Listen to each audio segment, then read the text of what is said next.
요한복음 20장 19절로 21절 말씀 우리 같이 읽겠습니다. 이날 곧 안식 후 첫날 저녁 때에 제자들이 유대인들을 두려워하여 모인 곳에 문을 닫았더니 예수께서 오사 가운데 서서 이르시되 너에게 평강이 있을지어다. 이 말씀을 하시고 손과 옆구리를 보이시니 제자들이 주를 보고 기뻐하더라. 예수께서 또 이르시되 너희에게 평강이 있을지어다. 아버지께서 나를 보내신 것 같이 나도 너희를 보내노라. 아멘. 샬롬. 우리는 참 샬롬이라는 인사를 자주 하고 듣습니다. 정말 우리가 찬양을 했지만 하나님께서 주신 평강, 하나님께서 주시는 은혜는 세상에서 구할 수 없는, 세상에 줄 수 없는 은혜요 축복이요 평강인 줄로 믿습니다. 지난 시간에 부활하신 예수님께서 마리아에게 나를 만지지 말라, 나를 붙들지 말라 하신 의미에 대해서 말씀을 드렸습니다. 예수님께서 자신의 몸을 만지지 말라고 하신 것은 부활하심으로써 보통 사람이 만질 수 없는 그런 신비한 몸이 되었다라기보다는 예수님이 부활이 나에게 어떤 의미가 있는지 이해하지 못하는 마리아의 수준으로 예수님과의 새로운 관계에 참여할 수 없음을 의미한다. 이렇게 말씀을 드렸습니다. 그리고 18절에 보면 마리아는 이제 예수님의 당부대로 제자들에게 자신이 부활하신 주님을 본 것과 또 주께서 자기에게 말씀하신 것에 대해서 형제들, 즉 제자들에게 전했습니다. 따라서 당시 제자들은 주님께서 다시 사셨다는 것에 대해서 마리아를 통해서 분명히 전해 들었습니다. 그런데 오늘 19절 말씀을 보면 안식 후 첫날 저녁 때에 제자들이 유대인들을 두려워하여 모인 곳에 문들을 닫았더니 문들을 걸어 잠궜다라는 거예요. 당시 제자들은 예수님께서 체포될 때에 죽임을 당할 때 뿔뿔이 흩어진 상태입니다. 그리고 예수님이 처형된 상황에서 예수를 따랐던 제자들로서는 유대인들에게 발각되면 죽을지도 모르는 상황이었기 때문에 비밀스러운 곳에 은신해서 문을 굳게 걸어 잠그고 있었다라고 볼 수 있습니다. 마리아가 다시 사신 예수님에 대한 얘기를 전한 것은 아마도 저녁 때가 된 것으로 추정할 수 있습니다. 마리아는 이른 아침에 무덤에 갔고 무덤에서 부활하신 예수님을 만났습니다. 그리고 제자들에게 예수님에 대한 얘기를 전한 것을 보면 제자들은 그 예수님에 대한 얘기를 들은 상태에서 여전히 유대인들을 두려워하고 있었음을 볼 수가 있죠. 다른 복음서를 보면 제자들이 마리아의 그 말을 듣고 예수님께서 다시 사셨다는 것을 믿지 않았다라고 기록합니다. 그렇게 볼 때 본문의 제자들이 예수님에 대한 얘기를 듣고도 여전히 유대인들을 두려워하고 있었던 것은 예수님에 대한 마리아의 말이 그들에게 전혀 힘을 주지 못했다. 그들에게 전혀 신뢰를 주지 못했다라고 볼 수 있습니다. 그런데 어쩌면 우리에게도 이 제자들과 같은 모습을 얼마든지 볼 수 있고 발견할 수 있습니다. 우리는 기록되어진 성경 말씀을 매일 봅니다. 또 설교 말씀을 많이 듣고 또 성경 공부를 합니다. 예수님에 대해서 또 천국에 대해서 수없이 많은 말을 듣고 있습니다. 그러나 그러한 말들이 정말 우리의 삶 속에 얼마나 힘이 되고 위로가 되고 있는가를 살펴보면 다시 사신 예수님에 대해서 말을 듣고도 여전히 유대인들을 두려워하는 제자들의 모습이 우리 가운데도 있음을 볼 수 있습니다. 때문에 예수님께서 제자들을 찾아오신 본문의 내용은 연약한 가운데 있는 우리들에게도 예수님께서 오셔서 말씀하시는 것으로 받아들인다면 우리의 신앙에 큰 유익이 될 줄로 믿습니다. 예수님의 제자들은 지금까지 전혀 제자다운 모습을 드러내지 못하고 있습니다. 예수님이 붙들릴 때는 자신들의 안위를 지키기 위해서 예수님으로부터 도망친 자들이었어요. 그러한 그들에게 오늘 부활하신 예수님께서 다시 말씀하시는 본문의 내용은 그 부활하신 예수님 앞에서 우리 인간들이 어떠한 존재인가를 잘 보여주고 있습니다. 한마디로 예수님 앞에 그 누구도 믿음이 좋다거나 잘난 사람은 없다라는 거예요. 제자들이 정말 제자다운 모습을 보여주지 못한 것처럼 우리 성도들도 성도다운 모습을 보이지 못하며 살아간다는 거예요. 이런 우리에게 오늘 예수님께서 찾아오셔서 말씀합니다. 그것은 예수님께서 우리를 고치시고 새로운 관계를 이루기 위해서 또 주님의 일에 사용하기 위해서 주님께서 찾아오셨다는 거예요. 기독교와 다른 종교가 다른 점은 예수님께서 인카네이션, 이 땅에 오시고 또 부활하신 주님께서 의심 많은 제자들을 찾아오셔서 주님과의 관계를 회복시켜 가신다는 거예요. 세상의 우상이나 다른 종교는 사람이 신을 찾지만 하나님께서는 예수님을 이 땅에 보내주셔서 우리에게 무한한 은혜와 사랑을 부어주셨습니다. 19절 뒷부분에 보면 유대인을 두려워하여 떨고 있는 제자들에게 너희에게 평강이 있을지어다. 샬롬 한 거예요. 지금 제자들은 두려움으로 인해서 정말 참된 평강을 잃어버린 상태죠. 이런 제자들에게 평강이 있을지어다 말씀하시는 겁니다. 여기서 우리가 한 가지 생각해야 할 것은 비록 예수님이 직접 평강이 있을지어다 말씀하셨지만 제자들이 그냥 자동적으로 평강이 주어지는 것은 아니라는 거예요. 예수님 말씀 한마디 때문에 갑자기 그 두려움이 사라지고 용기가 생겨서 문을 활짝 열어놓고 모임을 갖는 큰 소리로 제자됨을 선포하는 그런 결과가 전혀 나타나지 않는다는 거예요. 평강이 있을지어다 말씀을 하지만 평강이라는 마음이 따로 있는 것이 아니에요. 두려움이 있을 때 두려워하는 그 전혀 두려워할 대상이 아님을 알게 될 때 거기에 평강이 오는 거죠. 사람에게는 두려움의 대상들이 많이 있습니다. 근데 그 두려움의 대상은 전부 한번 살펴보세요. 하나같이 내 어떤 안위에 영향을 주는 것들이에요. 갑자기 경제적으로 궁핍해지거나 갑자기 육신의 질고로 내 힘으로 아무 손을 쓸 수 없거나 또 누군가부터 공격을 받는데 내가 전혀 저항할 수 없거나 이럴 때 두려워하는 거죠. 이런 두려움에서 염려, 걱정이 쌓이게 됩니다. 결국 이것은 세상의 그 어느 것도 나를 살리기도 하고 죽게도 한다 이런 생각을 갖게 돼서 두려워하는 것이죠. 그런데 마태복음 10장 28절을 보면 몸은 죽어도 영혼은 능히 죽이지 못하는 자들을 두려워하지 말고 오직 몸과 영혼을 능히 지옥에서 멸하시는 자를 두려워하라. 이 말씀을 생각하면 우리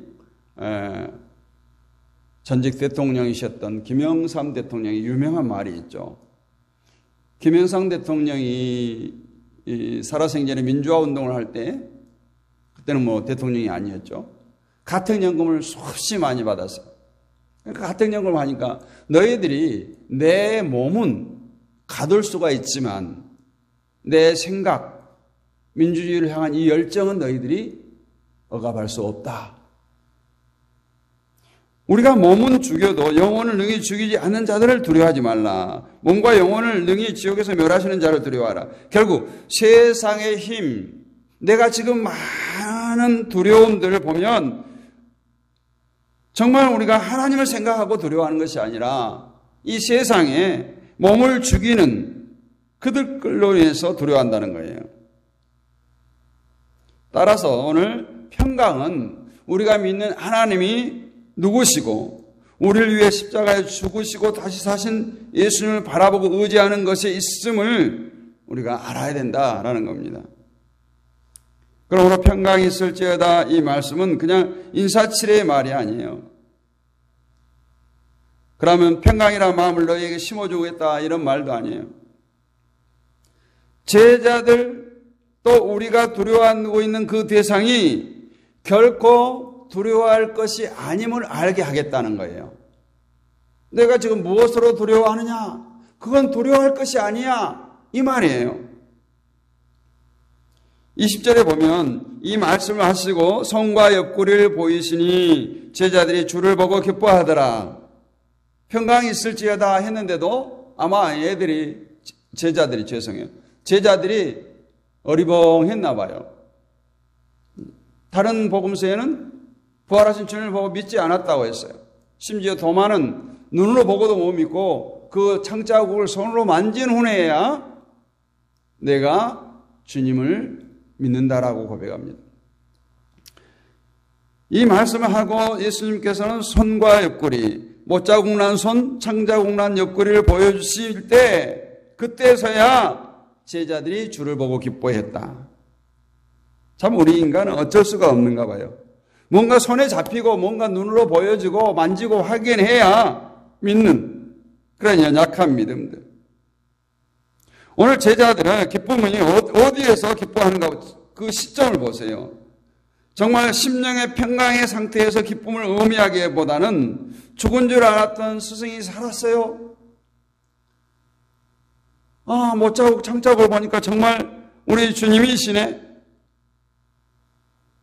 이제 자기들의 문제는 이제 예수님께서 모든 것을 해결해 주실 것이라는 그 기대 때문에 기뻐하는 거예요. 이것이 오늘날 예수님을 우리의 어떤 문제를 해결할 수 있는 수단으로 여기는 것과 같은 거죠.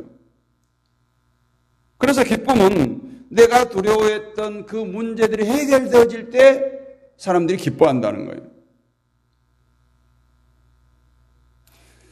제자들은 다시 사신 예수님을 보고 예수님의 부활하심의 의미를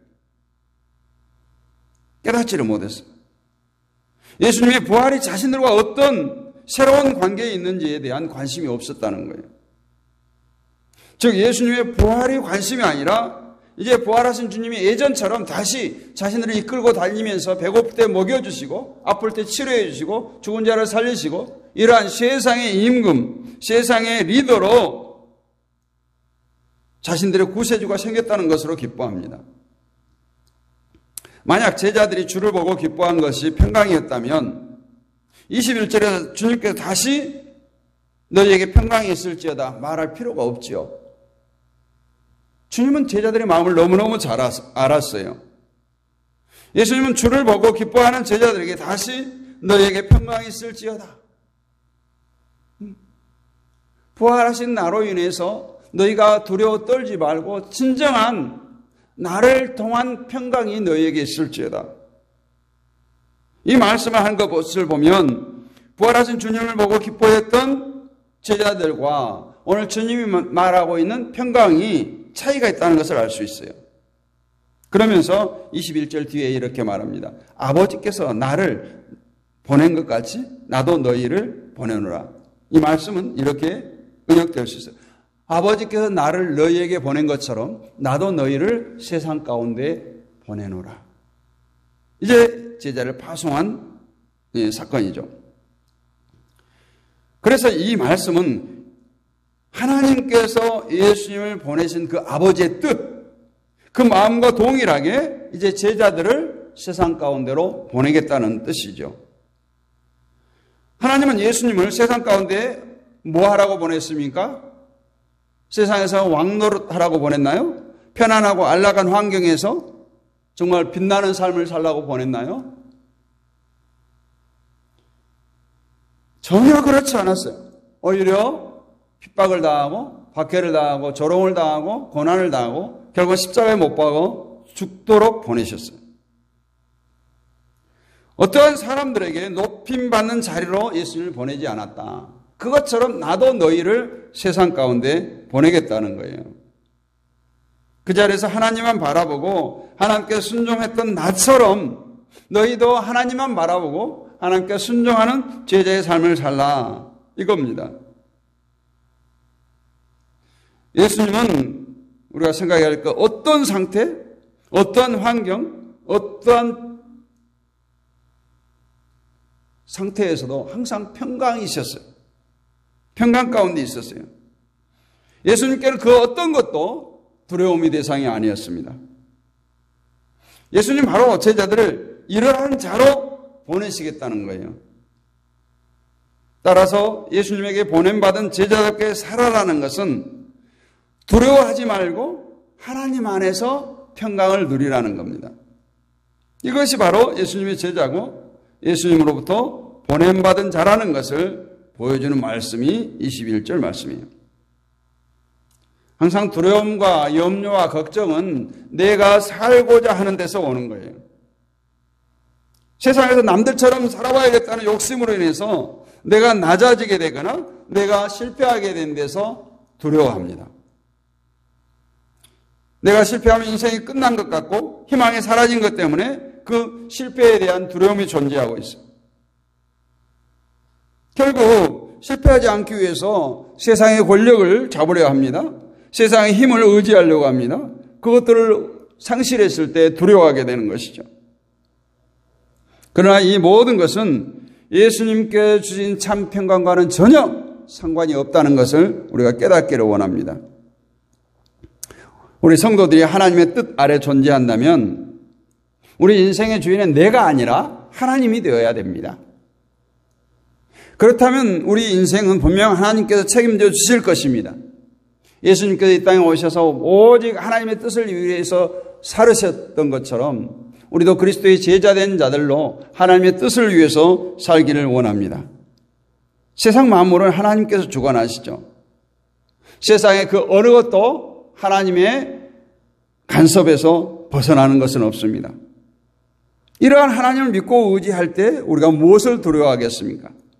죽는다면 죽는 것도 하나님의 뜻일 것이고 실패한다면 실패하는 것도 하나님의 뜻일 것이고 한동안 우리가 고난을 겪는다면 그 고난도 하나님의 뜻일 것이고 그러한 가운데서도 하나님의 영광이 하나님의 뜻이 드러나게 되고 우리가 하나님의 그 마음을 알게 되고 깨닫게 되고 하나님께 순종하고 복종하며 따라가게 될 줄로 믿습니다.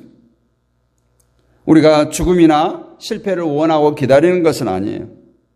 다만 세상의 그 어느 것도 하나님의 다스림을 뛰어넘어서 우리 성도들을 해가 되는 쪽으로 끌고 갈 수가 없다는 거예요.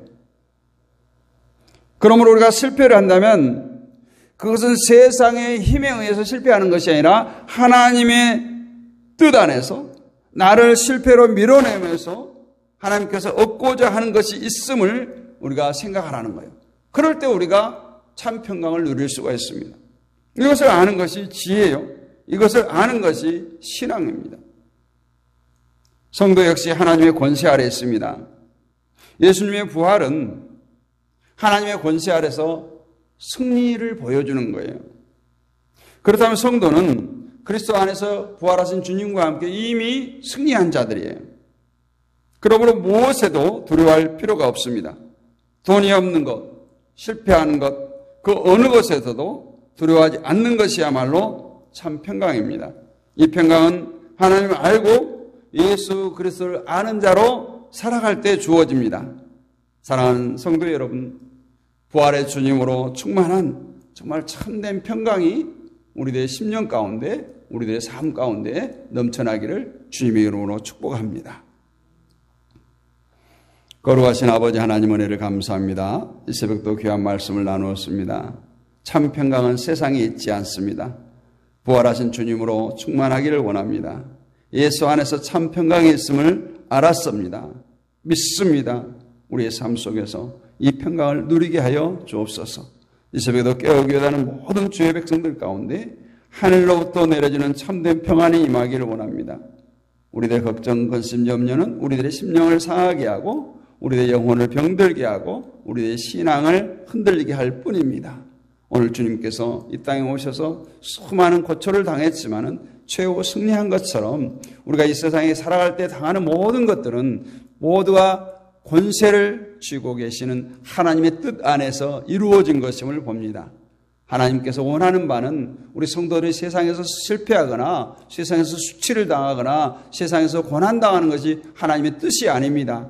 그럴 때는 우리들의 생각, 그럴 때는 우리들로 인해서 당하는 고난, 그럴 때는 우리들로 인해서 당하는 그런 실패 등 많은 것들을 통해서 하나님의 뜻을 깨닫기를 간절히 소원합니다.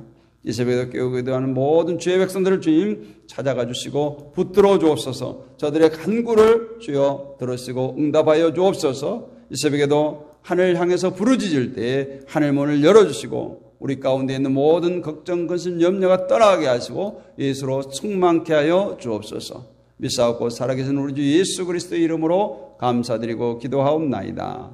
아멘. 하늘에 계신 우리 아버지 이름을 거룩하게 하시며 아버지의 나라가 오게 하시며 아버지의 뜻이 하늘에서 같이 땅에서도 이루어지게 하소서. 오늘 우리에게 일용할 양식을 주시고 우리가 우리에게 잘못한 사람을 용서해 준 것 같이 우리 죄를 용서해 주시고 우리를 시험에 빠지지 않게 하시고 악에서 구하소서. 나라와 권세와 영광이 영원히 아버지의 것입니다. 아멘.